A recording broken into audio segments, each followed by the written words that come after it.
यहाँ जमा हुए हैं उनके लिए बहुत सारी किताबें लिखी गई, बहुत सारी तकरीरें लिखी गई। जब तक रहती दुनिया तक पाकिस्तान है उस वक्त तक बीबी का नाम जिंदा रहेगा। बीबी एक एहतसास शख्सियत थी। उन्होंने कई अखबार लिखे, उनकी जिंदगी कई मरहलों में डिवाइडेड है, चाहे उनका बचपन हो, उनकी जवानी हो, शादी के बाद, उसके बाद प्राइम मिनिस्टर। जिस तरीके से कई शायर हजरात या जमाना शाज लोग जानते हैं या कहते हैं कि दूध के पांव पाले में नजर आते हैं, बीबी ने शुरू से ही जनाब जुल्फ़िकार भुट्टो शहीद के साथ जो वक्त गुजारा वो वक्त था एक विजन का। जब भुट्टो साहब अपनी सियासत के अरूज पे थे उस वक्त पाकिस्तान के अंदर बहुत सारी तब्दीलियां रूनुमा हो रही थी। माशाल्लाह अपने अरूज पे था। बीबी बिल्कुल एज अ टीनेज उस वक्त हर चीज को बहुत करीब से देख रही थी, चाहे वो 90,000 कैदियों का तबादला हो, चाहे पीपल्स पार्टी की बुनियाद हो, चाहे उस वक्त के बहुत बड़े बड़े लीडर्स के साथ भुट्टो साहब की निशस्त और बर्खास्त हो। बीवी ने बहुत कम उम्र के अंदर उन चीजों को ऑब्जर्व करना देख लिया, ऑब्जर्व कर रही थी। उसके बाद पाकिस्तान पीपल्स पार्टी का वजूद आया।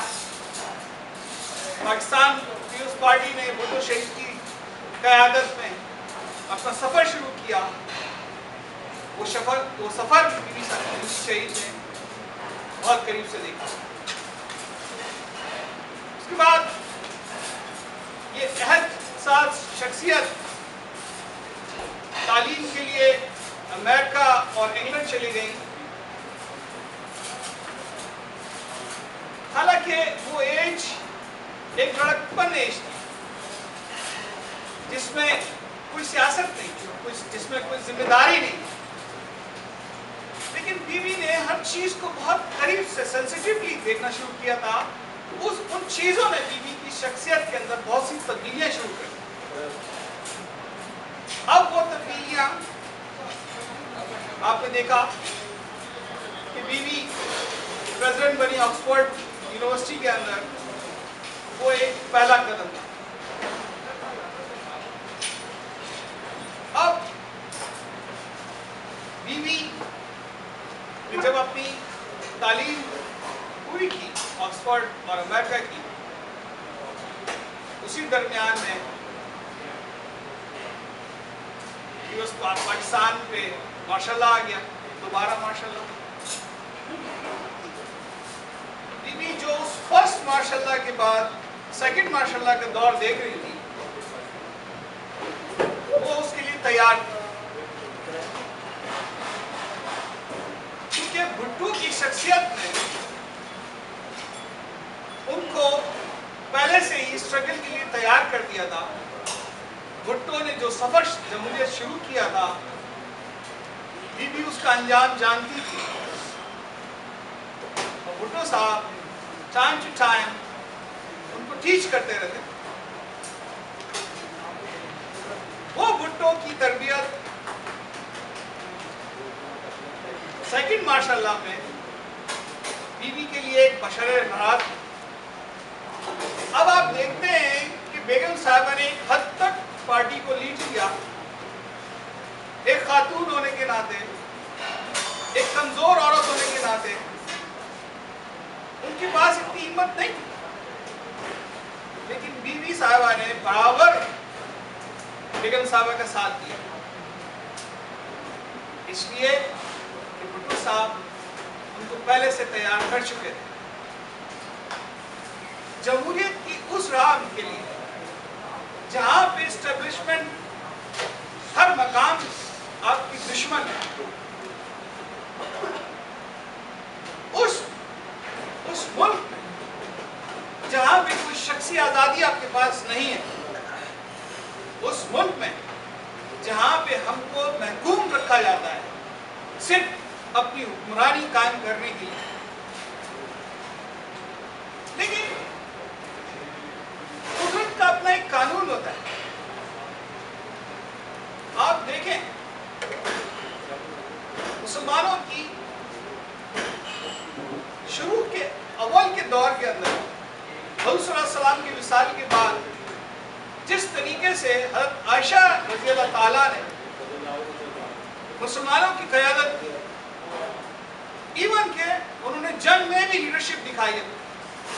उसके बाद आप 17वीं सदी में आ जाएं, राबिया बसरा के नाम से एक औरत फिलासफर, सूफी फिलासफर गुजरी, जिन्होंने ये साबित किया कि इस्लाम के अंदर मर्दों की कोई हुकूमत नहीं है। जिस तरीके से मुसलमानों में सिविलाइज किया जाता है कि ये सिर्फ मर्दों का मजहब है, इसमें औरतों की कोई गुंजाइश नहीं है। लेकिन हर दौर में इस्लाम ने ये साबित किया कि इस्लाम के अंदर औरतों का जो मकाम या इज्जत है वो किसी और मजहब में नहीं है।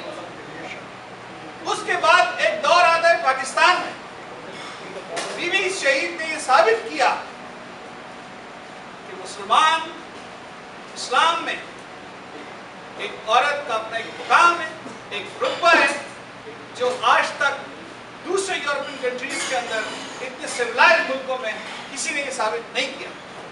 लेकिन बीवी की एहसास शख्सियत अपने तौर पे ये बताया, अपने आप को हर उस मकाम पे एस्टैब्लिशमेंट के इतने जोर जबर और धौस के बावजूद बीवी ने डेमोक्रेसी को कायम करने के लिए जितनी कुर्बानी की, जितनी स्ट्रगल की, इस मॉडर्न दुनिया के अंदर कोई उनका मकाम सानी नहीं है। जहां बीवी एक लीडर थी, जहां बीवी एक माँ थी, जहां बीवी एक बेटी थी, जहां बीवी एक बहन थी, आप उसको हर मकाम पे एक अव्वल दर्जे पे पाएंगे। एक बेटी के नाते भुट्टो की विरासत पाकिस्तान पीपल्स पार्टी को जिस तरीके से उन्होंने लीड किया, ये उनका ही एहसास का कारनामा है। एक बेटी के, एक बहन के लिहाज से अपने कांधों पे अपने भाई का जनाजा उठाया, 2 भाइयों का जनाजा उठाया। अब बड़े गौर से देखें, एक मकाम पे बेटी को उन्होंने किस कदर साबित किया कि वो वाकई भुट्टो की वारिस है। एक मकाम पे एक बहन के नाते उन्होंने ये साबित किया कि वो अपने 2 भाइयों की लाशें अपने कंधों पर उठा सकती है। उसके बाद टूटा फूटा पाकिस्तान, क्या समझते हैं आप माशाल्लाह के बाद पाकिस्तान या किसी मुल्क का क्या हाल हो सकता है? हर इदारा तबाह हो जाता है, कॉन्स्टिट्यूशन तबाह हो जाता है, समाजी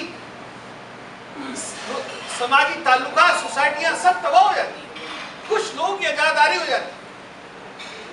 लेकिन जहां बीबी जैसी एहसास शख्सियत हो, वो कैसे कबूल कर सकती है एक ऐसा खुदादाद पाकिस्तान जो जमहूरियत के नाम पे बना हो, उस पर गासिबों की क्या हुक्मरानी हो? वो शेर दिल बाप की शेरवी बेटी थी, कि वो मारवी मलीर थी जिसने पाकिस्तान की तारीख में एक औरत को, एक औरत होते हुए औरत ने एक मकाम दिया। आज उसी की इंस्पिरेशन आपके पास मलाला यूसुफजई है। क्या समझते हैं बच्चे या आज हम भुट्टो को फॉलो करते हैं, हमारे बाद हमारे बच्चे किसी और को फॉलो करेंगे।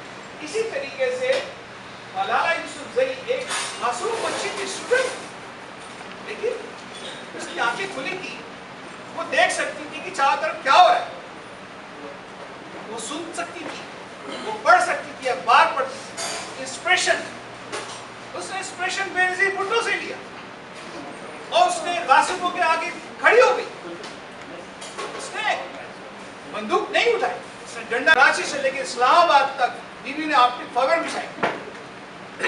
आज पाकिस्तान में टेक्नोलॉजी या मीडिया इतना पावरफुल है, उसको वजह ही हर जगह, हर गोट के अंदर, हर गांव के अंदर आपको कंप्यूटर मिलेगा।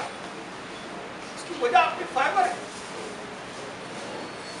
जिस तरह भुट्टो शहीद ने सोचा कि हमको इंडिया से बचने के लिए कोई ताकत चाहिए, उन्होंने उसकी बुनियाद रखी एटॉमिक प्रोसेसिंग सिस्टम। इसी तरह बीवी ने अपने दौर के अंदर मिसाइल सिस्टम लेके आई। ये बीवी का कारनामा था। आज इन जनरलों से, आज इन एस्टेब्लिशमेंट से पूछो, तुम दो छतरी के छांव में रहते हो, अगर तुम्हारे पास अपनी छतरी ना होती तो रोजाना इंडिया आके झुके लगाता और चला जाता। आज हमारे पास मिसाइल टेक्नोलॉजी नहीं होती तो हम आज भी इंडिया के खौफ से कांपते रहते। बीवी थी, ये उसका विजन था। बीवी ने हुकूमत में ना होते हुए भी